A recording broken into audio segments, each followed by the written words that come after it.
오늘 딥다이브에서는요, 여러분이 공유해 주신 자료들 보면서 주식시장의 심리 그리고 리스크 관리에 대해 좀 깊게 파고들어 볼까 합니다. 네, 흥미로운 주제죠. 그 전설적인 투자자 앙드레 코스톨라니의 지혜부터 시작해서요, 요즘같이 변동성 클 때 과대평가 피하고 위험 관리하는 실용적인 방법들까지 쭉 훑어볼 거예요. 좋습니다. 목표는 결국 시장 뒤에 숨어있는 그 심리를 읽고 여러분이 좀 더 차분하게 현명한 투자 결정을 내리도록 돕는 데 있습니다. 바로 시작할까요? 특히 코스톨라니가 주식시장의 90%는 심리학이다. 이 말을 했잖아요. 아, 맞아요. 그 유명한 말. 이게 오늘날 여러분 투자에 어떤 의미가 있을지 이걸 생각해보는 게 좋은 출발점 같아요. 그냥 격언이 아니거든요, 이게. 네, 그의 돈 더하기 심리는 시세다. 이 공식 정말 뭐랄까 핵심을 찌르는 것 같아요.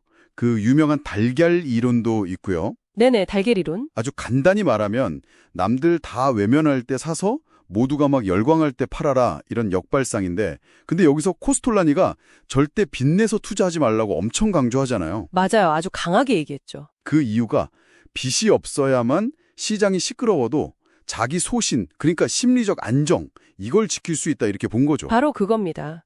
그 심리적 안정이 코스톨라니가 말한 인내심하고 딱 연결되는 거예요. 아하. 장기적인 관점만이 큰 수익을 준다는 그의 믿음. 우량주 사서 수면제 먹고 몇 년 자라. 이 말이 좀 극단적이긴 해도요. 네, 좀 그렇죠. 하하. 그만큼 단기 변동에 흔들리지 말라는 거죠. 여기서 중요한 건 이 인내심이 그냥 시간 때우는 게 아니라는 거예요. 그럼 뭔가요? 감정적 반응을 적극적으로 통제하는 그런 정신활동이라는 거죠. 시장 소음이나 주변 분위기에 휘둘리지 않는 힘이요. 인내심이 중요하다는 건 알겠는데, 근데 요즘처럼 기술도 너무 빨리 변하고 시장도 확확 바뀌는데, 그래도 그냥 오래 묻어두는 게 항상 답일까요? 그게 참 어려운 질문이죠. 예를 들어서 그 달걀 이론대로 남들 외면할 때 사려고 해도 요즘은 그 포모 있잖아요. 포모. 네, 소외공포. 네, 그것 때문에 오히려 반대로 행동하기가 너무 쉬운 것 같아요.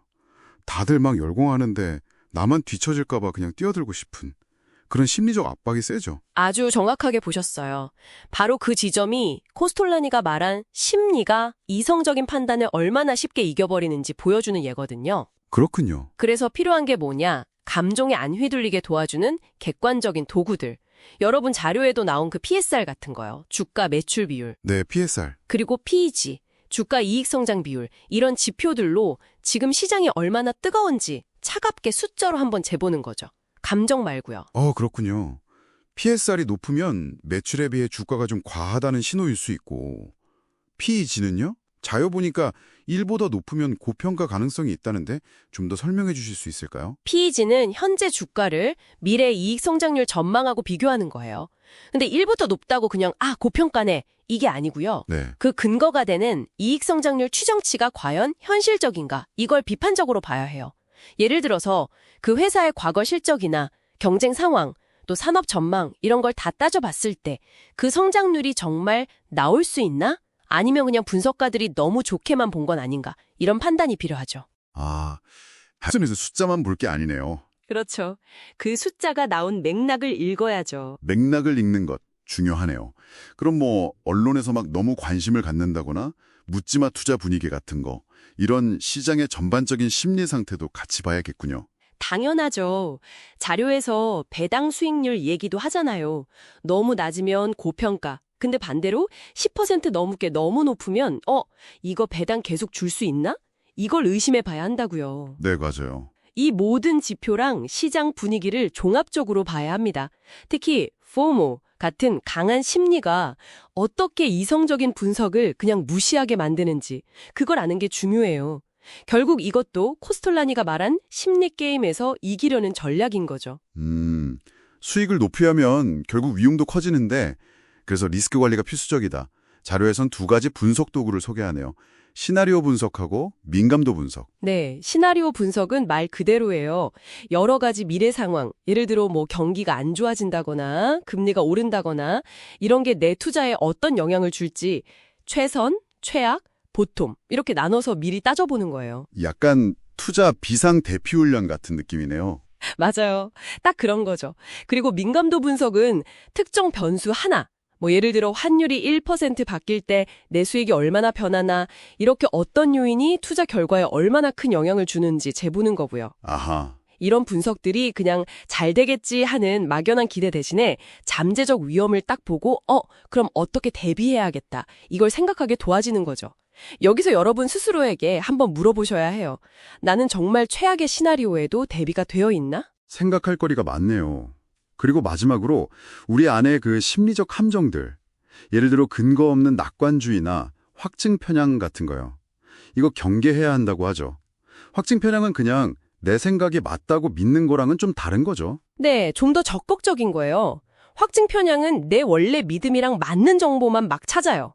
그리고 그 믿음에 반대되는 정보는 일부러 외면하거나 이건 예외야 이러면서 합리화하고 무시하는 경향이죠. 아, 그렇군요. 예를 들어 어떤 주식을 내가 좋게 본다 그러면 그 주식에 대한 좋은 뉴스만 눈에 들어오고 안 좋은 뉴스는 에이 일시적이겠지 하고 넘겨버리는 식이죠. 정말 흔한 실수 같아요. 그렇죠.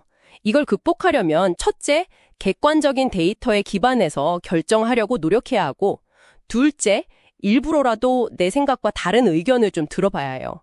확증 편향이 줄이는 거죠. 네네. 그리고 포모에 휩쓸리지 말고 내 투자 원칙, 내 상황에 집중하는 거. 마지막으로 미리 정한 손절매 원칙 같은 거 있잖아요. 그걸 감정에 휘둘리지 않고 지키는 거. 이게 다 결국 자기 자신과의 싸움이에요. 자, 오늘 딥다이브 이제 정리할 시간이네요. 코스틀라니를 통해서 투자의 핵심에는 결국 심리가 있다. 이걸 다시 한번 확인했고요. 장기적인 인내심이 얼마나 중요한지도 되새겨봤습니다. 네, 심리와 인내. 중요하죠. 그리고 PSR, PEG 같은 과대평가 식별 도구들, 또 시나리오 분석, 민감도 분석 같은 리스크 관리 기법들. 마지막으로 우리 안에 심리적 편향을 알고 극복하는 방법까지 살펴봤습니다. 네, 쭉 훑어봤네요. 이 모든 게 여러분께 드리는 메시지는 아마 이거겠죠. 시장은 계속 시끄러울 텐데 그 속에서 어떻게 하면 좀 더 차분하고 합리적인 투자자로 성장할 수 있을까? 이걸 고민해보자는 거죠. 마지막으로 여러분께 질문 하나 던져보고 싶어요. 코스톨라니는 장기 보유, 인내 이걸 강조했잖아요. 네, 그랬죠. 근데 오늘 우리가 살펴본 여러 분석 도구들은 어떨 땐 시장 상황이 변했으니까 팔아야 한다거나 비중을 조절해야 한다거나 이런 적극적인 행동을 요구하기도 하거든요. 그렇죠. 상반될 때가 있겠네요. 자, 여러분의 감정이 한쪽으로 막 강하게 쏠릴 때 예를 들어 무조건 더 간다 혹은 이제 끝났다 이렇게요. 그럴 때 코스톨라니식의 장기적인 인내와 또 데이터 분석에 기반한 행동 사이에서 여러분은 어떻게 균형을 찾아가시겠습니까? 어려운 질문인데요. 네, 이 질문에 대한 자신만의 답을 찾아가는 과정이 앞으로 여러분의 투자 여정에 아주 중요한 나침반이 될 거라고 생각합니다.